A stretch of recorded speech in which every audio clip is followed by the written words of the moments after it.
pictures. First of all, I want to thank the Lord that I can do this as long as I have been doing it. I'll tell you how long I've been doing it later. You can figure that out probably. And Charlie, who was the instigator who got me involved in this, is in the audience, so he can tell you also if I tell you wrong.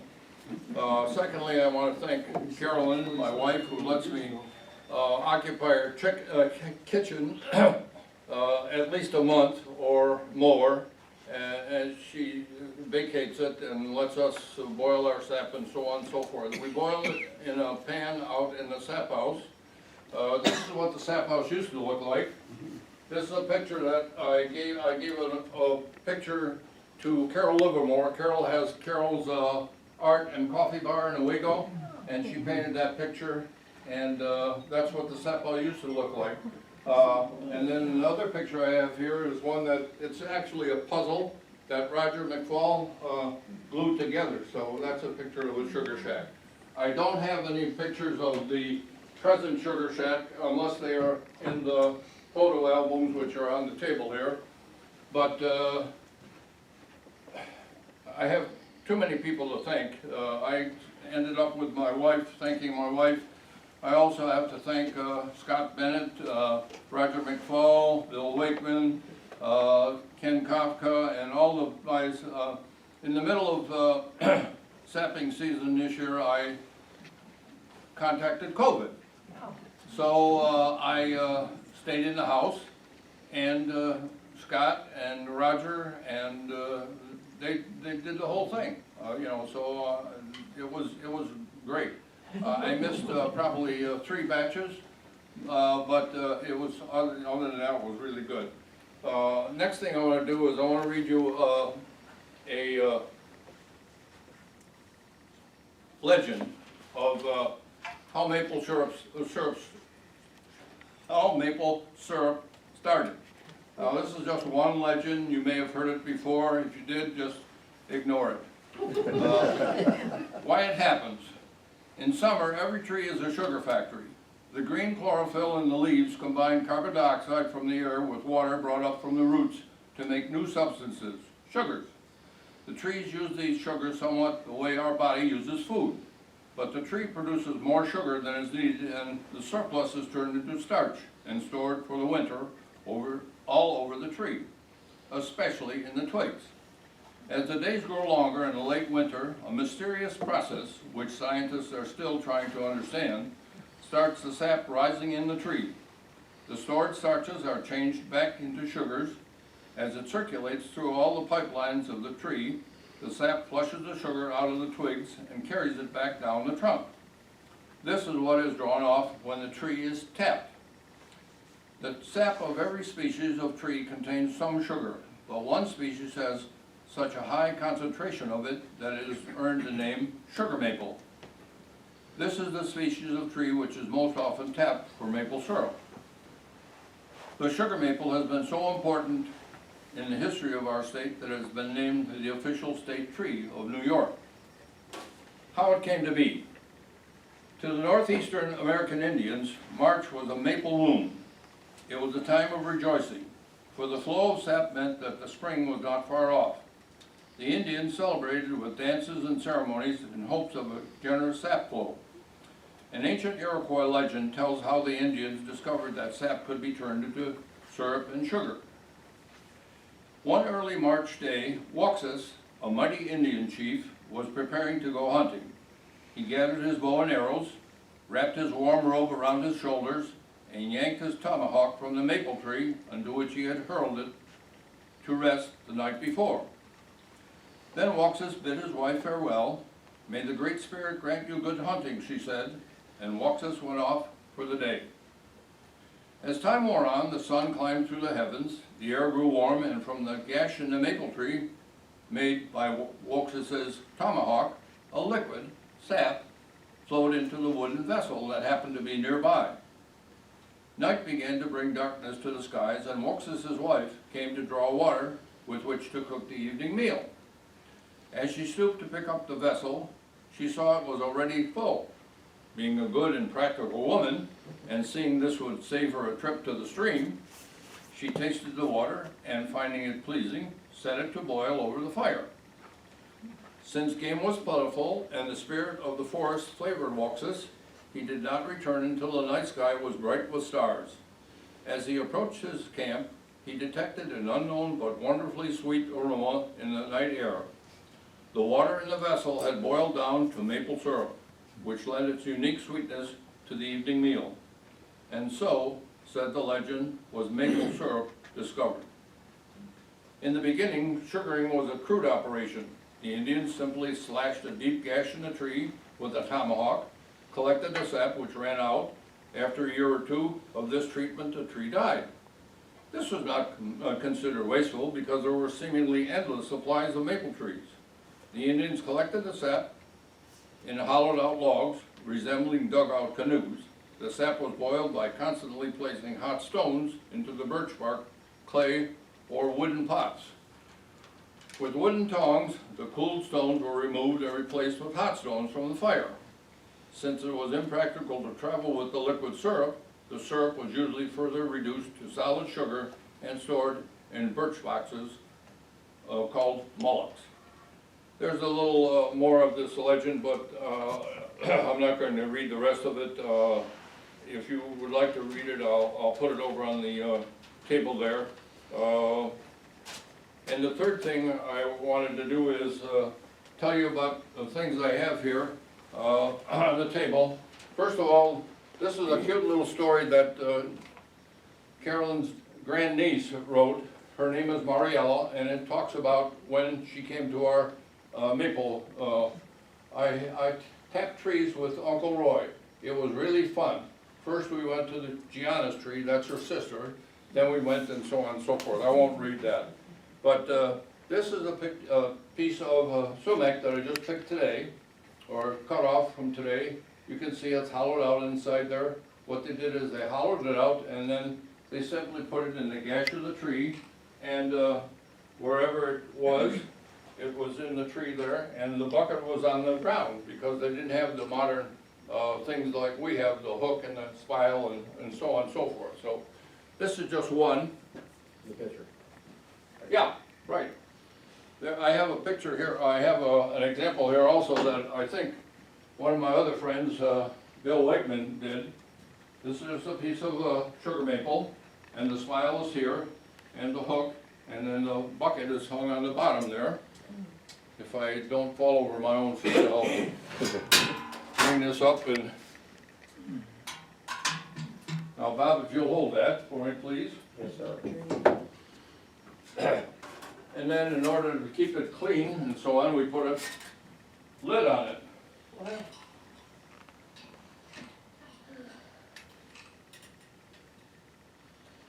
got the same brush for Okay. Thank you.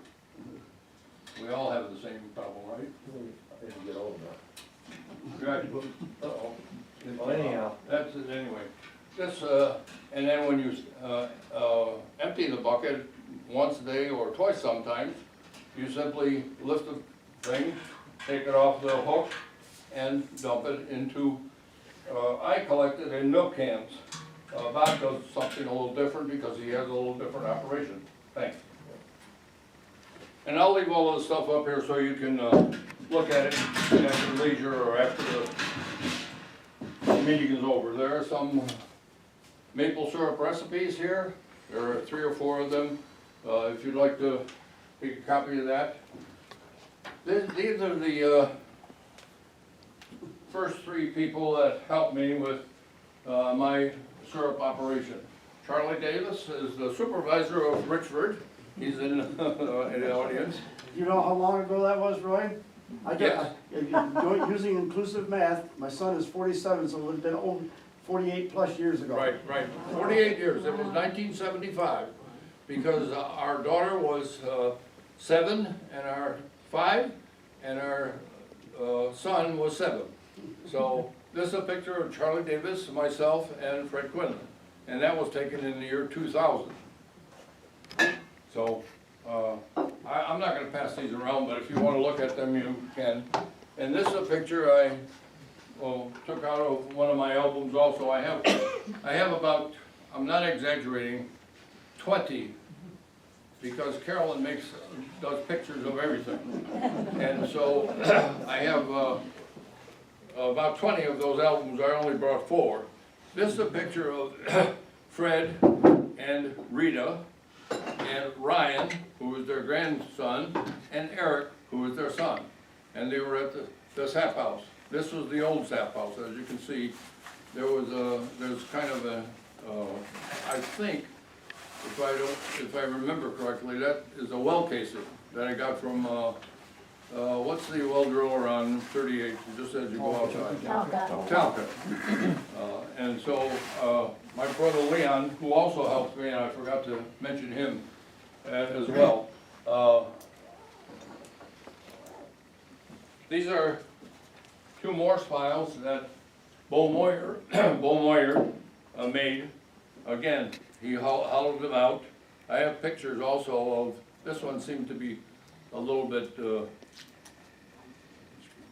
filled in, but you can see, and that's what they used for files before we had the metal ones like you saw there. Let me think real quick about, well, there are different grades of syrup. I believe there are 4, and this is a medium color. This was batch 19, which was my last batch, which was the beginning of spring, 3/20/23. And so that was the medium grade. There's the light, and then Bob has some examples of the dark. We only made 2 batches of dark, and we think that the reason we made the dark is because we kept the sap over. We kept it 2 or 3 days because it didn't run and so on and so forth. So as a result of that, the syrup turned a little darker.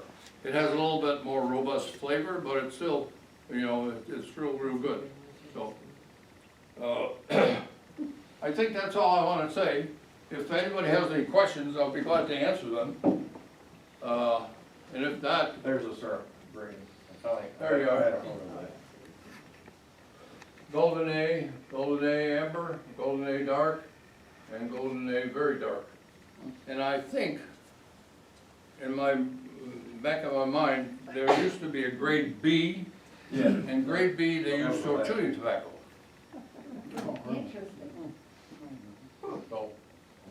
So what makes the different grades? Color. How long you boil it, or? Yes, Yeah. exactly. Darker is caramelized more. Okay. So if you start out with sap that's lower sugar content, it'll take more boiling. Or the process you use for boiling. Also, it depends upon how many gallon you have to boil it. The rule of thumb is 40 gallon of sap to 1 gallon of syrup. But sometimes if the sap isn't as sweet, it'll be like 45, or if it's sweeter, of course, it'll be less. What's the difference between grade A and grade B? Grade B is just a little darker, and more, Flavorful. yeah, that's right. More, I call More it more flavorful, robust. has a stronger taste. The light syrup, like Phil Beebe has a very professional operation, and his evaporator is very efficient. He uses reverse osmosis to concentrate it, so it doesn't take as much boiling. And his syrup is very light colored, and tastes like Karo syrup to me. It's just sugar, it's like sugar water. The darker syrup has more taste. I think has more maple taste. You done, Roy? Yes, I'm finished. We wanted you to sample some maple syrup, and so I made some little pancakes here, and we have some maple syrup, and also we have some maple sugar.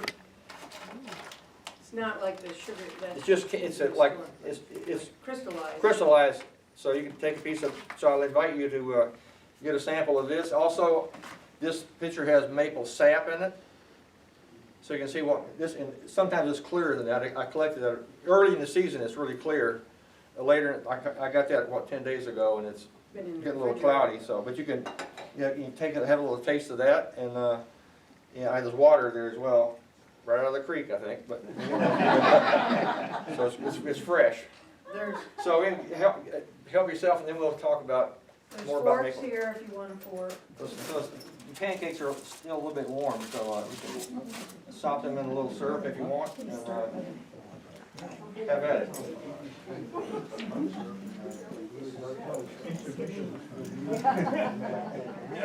Okay. Bob, Yes, sir. Charlie just said the difference between light syrup and dark syrup is the difference between moonshine and Jack Daniels. Hey, TV star. I saw you on the 6 o'clock news. Can I have your autograph? This is hard to see from the back, but while you're waiting in line there, I found this online, it says maple syrup is a superfood sweetener. It compares maple syrup with honey, brown sugar, white sugar, and high fructose corn syrup. And it just, I can tell you that it has listed things like riboflavin, thiamine, manganese, zinc, magnesium, calcium, iron, selenium, potassium, and calories. It's lower except for white sugar, lower in calories than all the other sweeteners, but it has more of everything, all the other stuff, all the vitamins and minerals and so forth. So it's better for you than any of these other sweeteners. According to this, and I believe it, don't you, Lori? Yeah, I know some, thank you. I was just gonna pick it up. Good luck with that. Yeah, I figured, I made them as small as you could just stop them in the syrup with, use your fingers if you want to. The name of our corporation is Kelsey Corner Saps. It's Kelsey Corners because we're on the Same corner amount of of Kelsey sugar. and It Williams. just doesn't have any But other Saps, flavor. Oh, this is a phrase that was attributed to Kent Washburn, means Special Association for Producing Syrup. Roy, tell them what it really means. I was gonna just say that, Bob. What Bob Weber, some of you know Bob Weber, or remember Bob Weber. Bob Weber said that SAP stood for slightly something, possibly senile. Slightly aging or something? Right, slightly aging, possibly senile. And that gets less funny the older you get. That's right. I told you I was gonna tell you how long I did this, 48 years.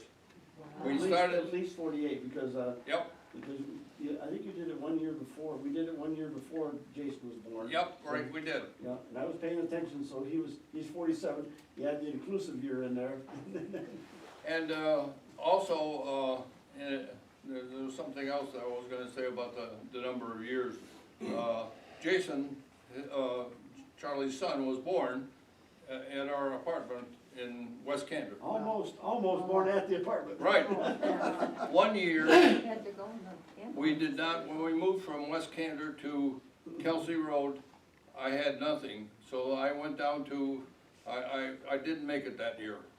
But, was that 85? It's probably 86. Okay, We moved in 86. August. But the next year, I went down to Ed Roberts, who did it, and he had a little small pan, and so I put that pan on a little fireplace and so on, and ran out between raindrops and so on, and fired the wood and so on. I think also there's a difference in the taste of maple syrup that is made with wood, boiled with wood, or as opposed to being done with propane or whatever.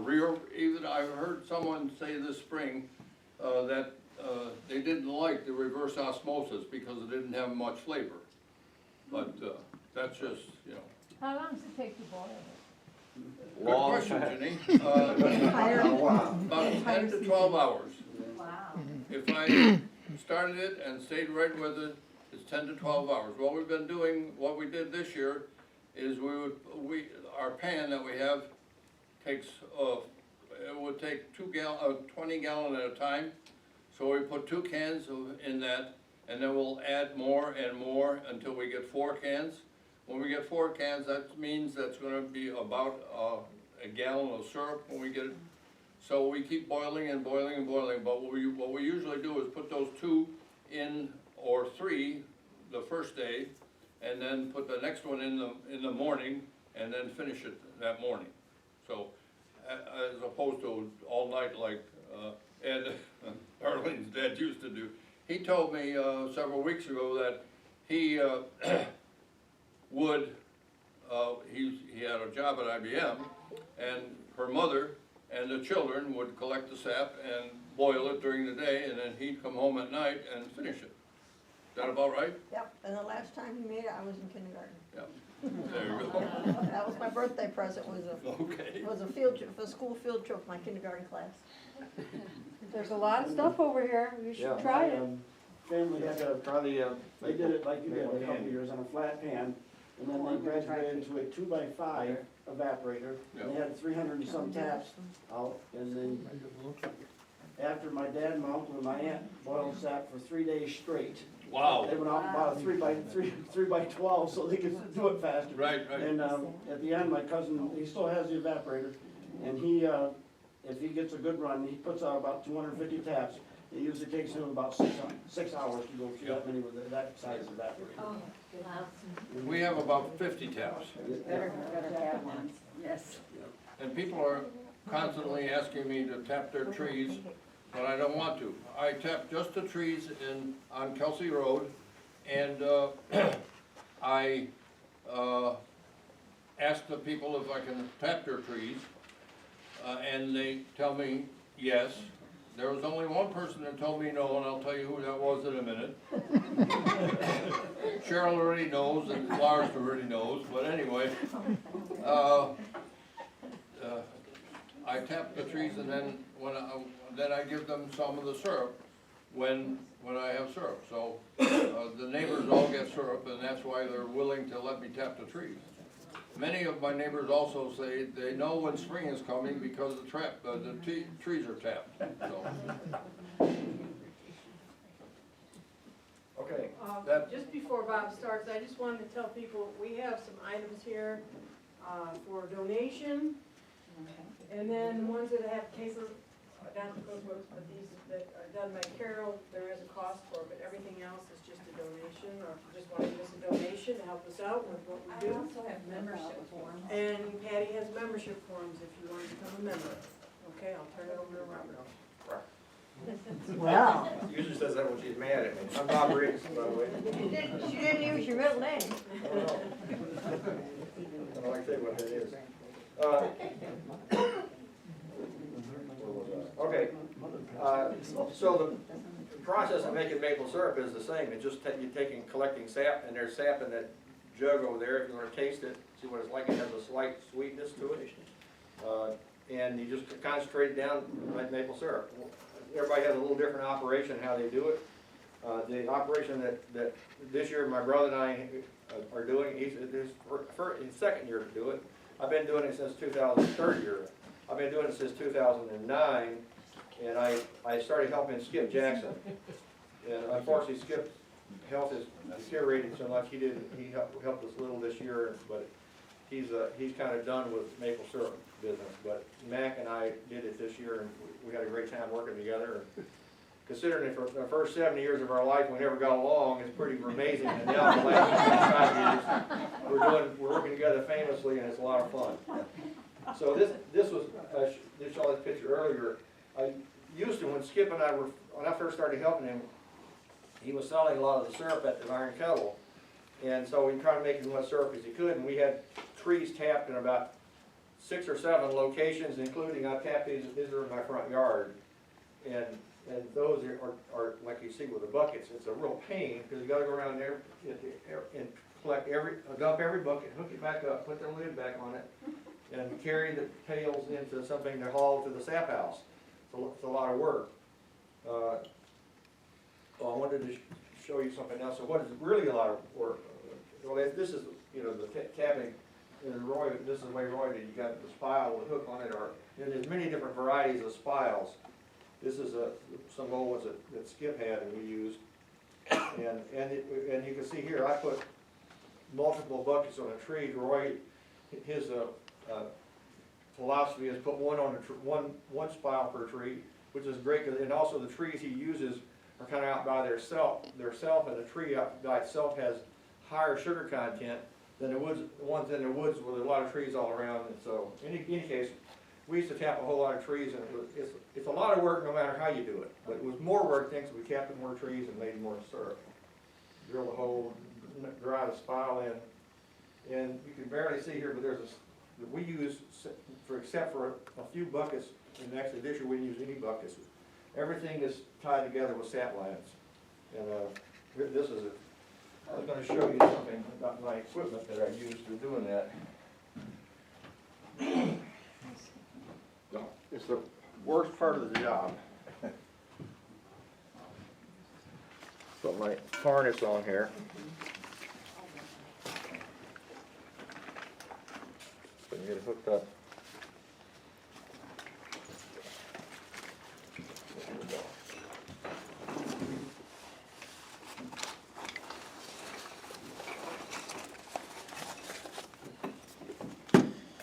Now I'm ready to tap trees. Only sometimes he has to wear snowshoes. Oh, yeah. Yeah.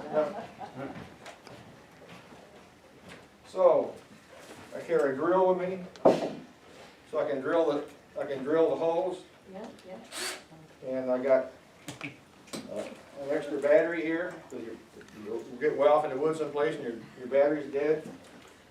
The drill battery's dead too, but my battery goes dead first. And then I have extra tubing because it's amazing, we don't usually have trouble with squirrels, but deer like to chew on the tubes. And so we have to replace them, or of course the limbs fall down and break them, so there's lots of repairs. Also, once in a while, you know, you had a tree that you had maybe you had two taps in, well, it's a bigger tree now, maybe it needs 3, so you do some plumbing. So I have in my pockets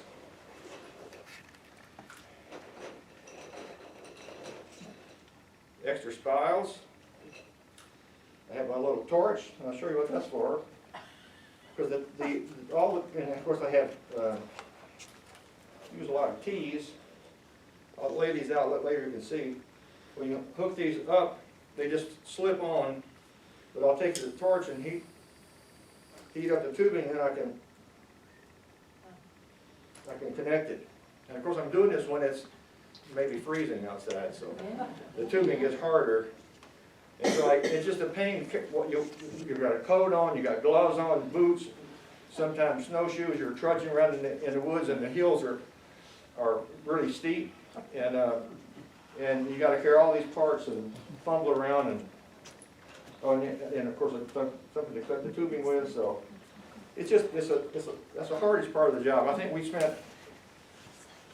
tapped about 1,000 taps, and I think we spent about 20 man-hours doing it, and they're really hard man-hours, by the way.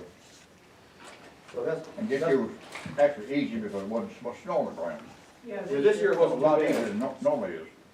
A couple of years ago, we had a lot of, so you got a lot of plumbing to do. So you see this tree has a bunch of spiles on it, and it's important that the sap line is downhill from the spile all the way to the tank. Because if you've got a sag in it or a loop or something, overnight it freezes and it takes a long time for it to thaw out, so you don't get much sap.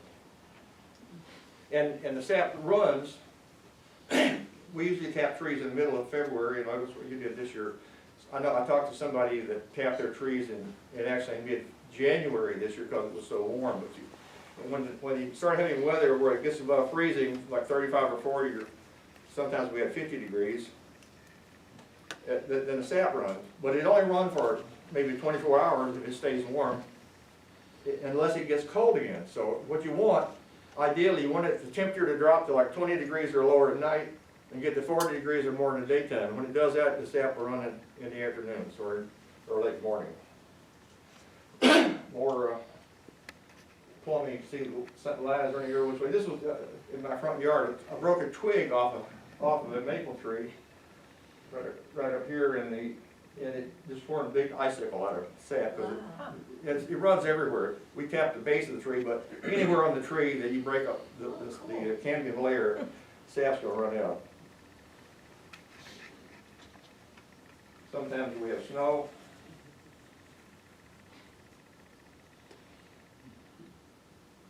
This was I think this was last year, I got in a snow squall, I was out in the woods, and for one point I couldn't hardly see where I was going. Oh, this is up in my cabin. A few years ago, we had 3 feet of snow. That was the year I had to use snowshoes, and I had to do a lot of snow blowing just to be able to get into where some of the sap tanks were. And this is one of the sap tanks, and you can see it looks just like water. So invariably, you have a little kind of yellow or green slime in there it flushes out of the line from last year. It was in there, so it flushes out, and so we will filter that out. And do the tank. We do a lot of pumping.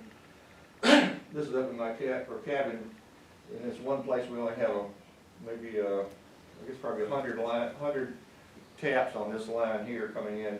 It goes into a barrel. Sometimes it goes into the second barrel. We pump it into the tank.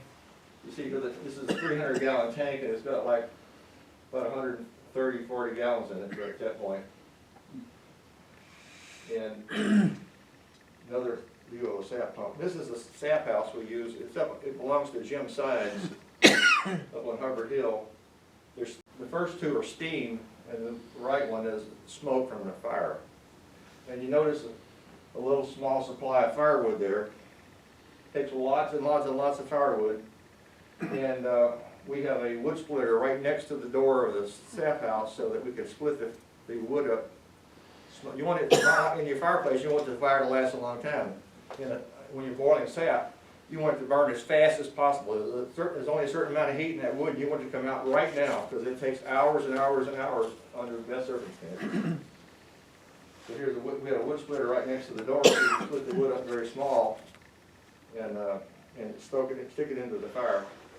This year we got access to a bunch of coal hardwood lumber. That works really well.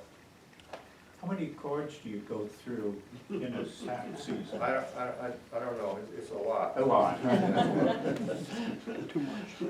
All you can get. Yeah, this is the evaporator we have. It actually belongs to Jim Sines. There is a front pan and a back pan. The front pan is 4 by 4, and the back pan is 4 by 7, I think it is. And the back, the side view. This is the side where we take off the sap. I'll show you on another picture here. There's Skip in there working. See the roaring fire in the furnace, and the fire goes through on the bottom of the pans, comes out the back. This is where the sap comes in. There's a float valve. Works kind of like the valve in your toilet. When it gets low, it lets sap in. When it gets high enough, it shuts itself off. And so we have a big holding tank, which would be behind me here, that we could put like 400 or 500 gallons of sap in, and then we build a fire, and it keeps letting it in. And this back pan here is two-sided. It's effectively, this evaporator is a really long pan. This 7-foot part back here is divided into 2, so it's like having 2 pans that are 7 feet long end to end, effectively, because they're folded around. Well, here's another view of that float valve. Whoops. And the front pan, so the sap goes in, actually comes in here, but it goes across, goes into the pan on the other side, then comes in this pan, and then it goes through right here into the front pan. And the front pan, it goes this way, that way. And so we draw it off there. So as you can when you raise the hood like this, you can see as you're boiling, the sap is more concentrated. It's lighter colored here, darker as you get further across over there. And we have a thermometer on the side of it, and curiously, it starts at 0, and then the first number you see is 7. And there's a significance to that, right? Yes. Right? What's the significance? It's got to be 7 degrees above the boiling point of water. And 0 is the boiling point of water on this gauge. Right, on the centigrade. Right. Of course, the boiling point of water changes a little based on the barometric pressure. Right. So we don't use that as a where's my other tools back here.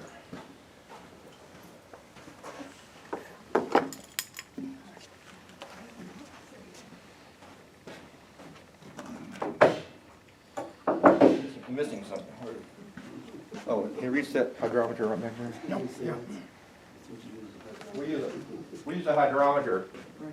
We draw sap into this deep little thing here, and they set the hydrometer in, and it has numbers on there, and if it floats high enough, it floats up to this red mark, then it's syrup. And so we use that measures the density of the liquid. If you know that the temperature, if you know the boiling point of water, then you just go 7 degrees above that. That works as well. But usually it's what we use is, because it varies every day, at what level it's making syrup. We use the hydrometer to measure the density. And the density is about 60% sugar by weight, something like that. Another view of the we spend hours and hours and hours looking at this thermometer when it's below 7. It gets, below 0 a lot. This point, and it's amazing. You can just go to sleep watching it. You better not, but you can go to sleep watching it, because you put lots of firewood in there and you boil it, and when it gets up to 7, all of a sudden it just takes off real fast. So here we actually got above 7. See, it's like 8, and you see the red mark on the hydrometer. It's actually about more than syrup. And actually, I had a major catastrophe this year because I boiled off the first batch of syrup. 20 gallons I boiled off. After I got done, see, this has a little piece of paper inside that has a gauge on it. Well, this hydrometer I was using, that little piece of paper came unglued and slipped way down here. Oh, no. So I was concentrating it like it was like honey, and that's the reason I wound up with all this sugar. Oh, That was an accident. So it was a real pain unraveling that accident. I guess, wow. I had it all in little pint jars and had to dump the jars. Yes, sir. In the pans that you have, you don't just boil everything down and then take syrup off, it's a constant draw constantly off from it?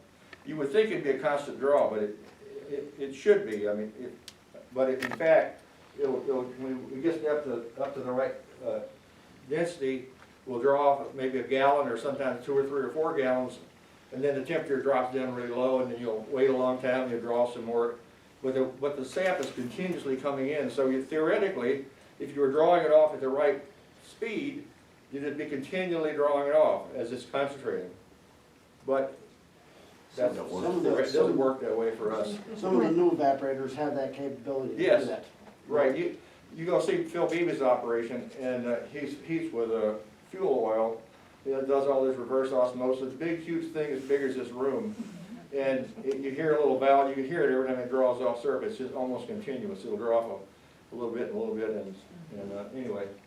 But our evaporator, if we keep it stoked up really good, we can boil about 50 gallons an hour. So,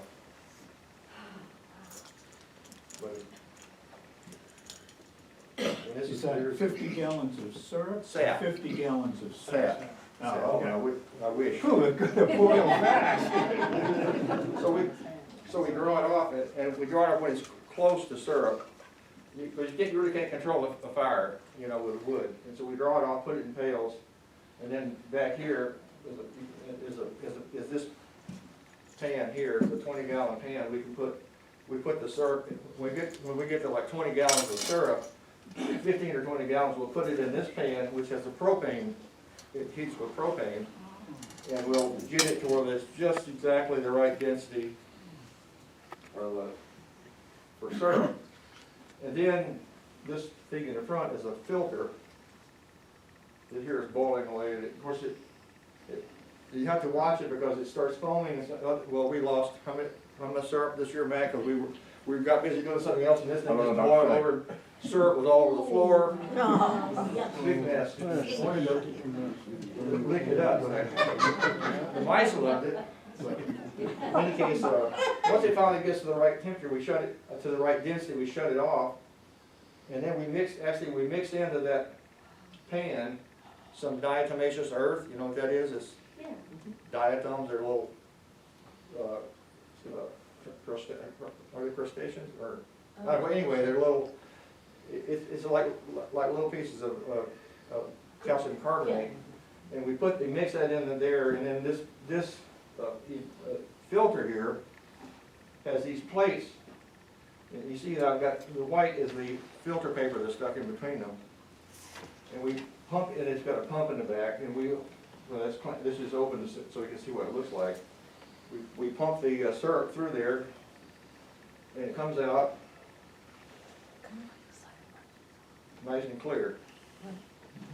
So what happens to diatomaceous earth? Does it, It stops in the filter paper. okay, The filter paper would do the job, but not, with the diatomaceous earth, it gives you more stuff to filter it through. It's like a little sand oh, I filter. see, so you're just making more of like a denser filter. The filter paper stops the diatomaceous earth, and it Right. builds up in there. Oh, cool, And when we take it apart, between each of these, see there's a, yeah, the narrow ones are just flat, solid plates, and the thicker ones are open, and those open ones will be full of diatomaceous earth and crud. Because how interesting. does a really good job. So we filtered that out For a lot of stuff. into pails. Oh, here's my, this is that defective hydrometer, see how it, Oh, lay them side by gosh. side, so instead of being at 59, it was probably, 59 on this mark here would be like 70, so it was pretty thick. Anyways, this is another view of the front pan there boiling away. How many gallons of sap do you have to have on hand to start boiling with your? Oh, and this, we had to have 50 gallons just to fill the evaporator. So we don't light a fire unless we got a couple hundred gallons of sap. But we like to boil it down to empty our holding tank. If it's gonna be cold at night, like 20 degrees or something, we wanna have the holding tank completely empty, which means we've gotta cook and boil, and sometimes it's 1 o'clock in the morning. Because you don't want that plumbing to freeze up and burst. That's not considered You'd have good. another big That's not good form when that happens. And here's the grading system, you saw that earlier. And we put it in little pint jars and give it away. Skip sells it, but it's, all the syrup I make, I give away, so. But you can see why it's so expensive in store. It's very labor intensive. Absolutely, so, this, I have a, what's this, the instrument called, I forgot already. You'll measure the, this will measure the sugar content of the sap. And it says it's 2.5, so there's some guy many years ago, his name was Jones, came up with the Jones rule. That's, if you do the math on the density of water and the density of sugar and how dense it needs to be syrup, it turns out that if you take the percent of sugar and divide it into the number 86, they'll tell you how many gallons of sap it takes to make a gallon of syrup. So if you divide 86 by 2.5, it would tell you how many gallons of sap theoretically it would take to make a gallon of syrup out of this sap. Roy's sap is more like 3. Right. It's higher, so it's higher sugar content. Any other questions? Great. Come have a taste. Yeah, take some of the wares here. Thank you all for coming. Please have a snack. Thank you for bringing the snacks. Those accidental crystals were pretty good. Yeah. When you said 10, I No, we use Jim Sines. We use the sap house that belongs to Jim Sines.